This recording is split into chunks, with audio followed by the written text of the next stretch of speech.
Before there was this.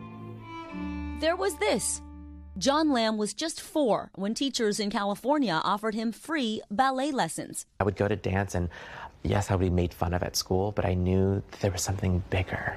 His hard work propelled him to the Boston Ballet, where he made history as the first Vietnamese American male principal dancer, now retiring after 20 years with starring roles. What is it like to be the first, to be a trailblazer in this way? Oh gosh, you know, I keep thinking back and I think I'm no different than anyone else. And I say, gosh, that 4-year-old kid coming from poverty somehow made it into an industry that may be deemed elitist, but somehow I faced it all. Sunday.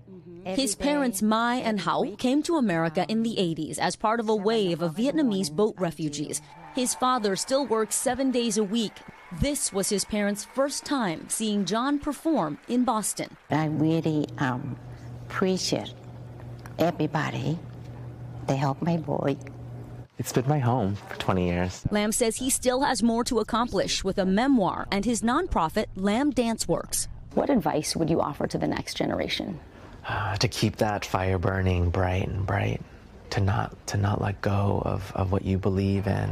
A final bow, but not the last dance for this trailblazer. Vicky Nguyen, NBC News, Boston.